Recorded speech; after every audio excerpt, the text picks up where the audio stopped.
Hello everyone, this is Super Comic Girl. I'm back with another video. So I do videos several times a week, sometimes several times a day, and today's we're going to be reviewing Sandman Season 1, episode number 9, and it is entitled The Collectors. So, the Corinthian, who is going to be a guest of honor at a cereal convention, which is basically not about cereal. It is basically about it's basically a convention of nothing but serial killers, and these are people that are very well known to the police, which is why I do not know why they're not in this episode.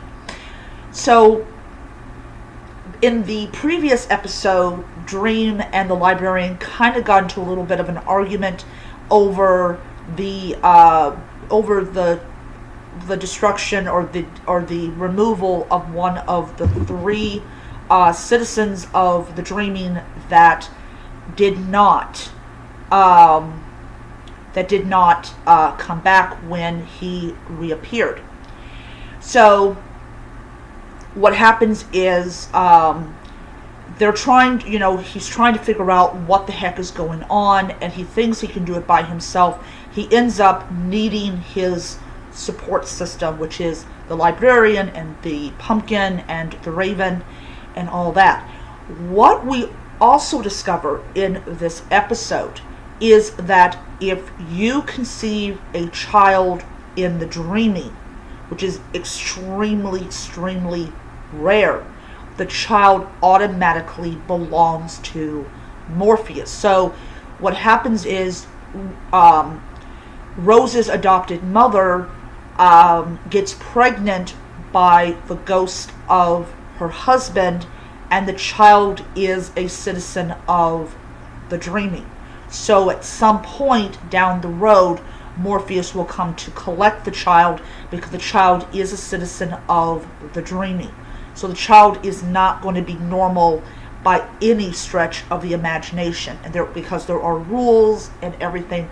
Same thing with Matthew the Raven. He died when he was in the Dreaming. He became a citizen of the Dreaming. So in Neil Gaiman's world, if you die while you are in the Dreaming, you become a citizen of the Dreaming. You don't go to where souls go when they die. If you get pregnant while you're in the Dreaming, you're basically with what happened to the woman, the child belongs to the Dreaming, therefore the child belongs to Morpheus. But this is a very rare thing. You have a ghost who found a way to enter into the Dreaming and all that. So that was a very interesting little bit of information about who qualifies as a citizen of the Dreaming and who actually belongs in the Dreaming compared to the waking world. The mother is very upset about this, but I really doubt that she's going to abort the child. I really doubt Morpheus will even allow it, because you're basically taking from Morpheus what belongs to Morpheus, and he's not going to be a very happy person. So I really doubt that she's going to have an abortion.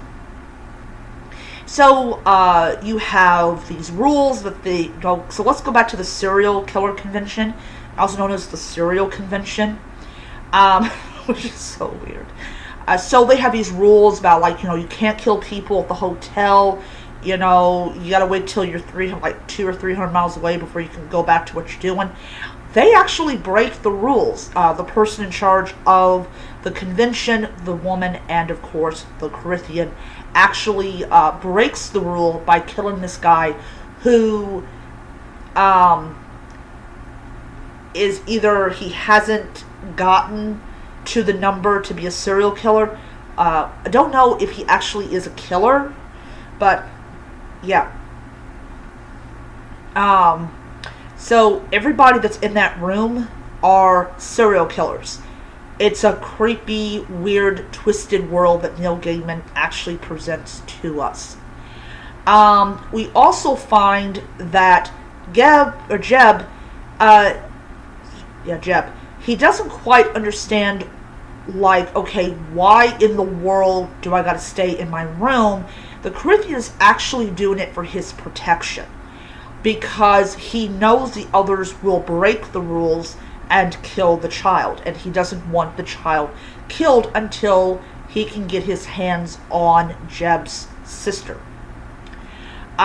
We also find that Funland, who is a serial killer, he is really mentally recessed. It's like he hasn't grown up, which makes me kind of wonder how crappy his childhood was to turn him into this bloated, like, just, oh my lord. He definitely is a piece of work. But, of course, Funland gets killed by the Corinthian because Funland wants to try to kill Rose, and he can't have that. Rose also does something that nobody has done before. She actually threatens Morpheus, which is not exactly a good thing, because he's trying to explain to her about how important these walls are between the dreaming and the waking world, and she just doesn't want to hear it. And of course, her power is so great that she is actually literally bringing cracks to the library, and the librarian just got her library back. She would kind of like to keep it. But yeah, I did skip some parts in this episode because I just did not want to see the gore. But overall, it is a really great episode. We are actually the guy that is driving her to the serial killer convention, though both of them don't know what it is, until he notices the Corinthian. He is actually the third of the three dissidents of the dreaming, but he comes back of his own free will.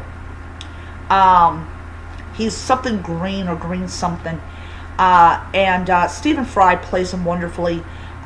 Basically, he feels like that it is his job to protect her, so he comes back to the dreaming to basically let Morpheus know that, guess who is in Georgia?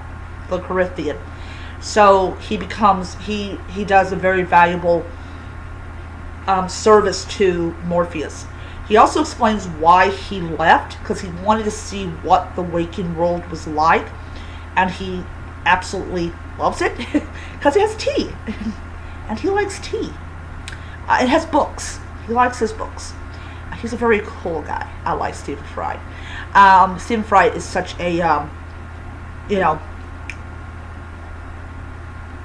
phenomenal actor. So, anyways, I give it 5 stars. Great episode, great acting. I really enjoyed it. And yeah, so that's it for right now. I have to go ahead and watch episode number 10. We are reaching the end of the first season of the Sandman, and it has been one wild, weird ride in the mind of Neil Gaiman. I'm kind of wondering if he needs some psychiatric treatment or something. So, oh man. So, I'll see you guys around. If you like this video and enjoy as much as I do making them, please hit the like button, hit the subscribe button, and the notification bell so you don't miss any future videos. So until next time, nerds, read on. Bye.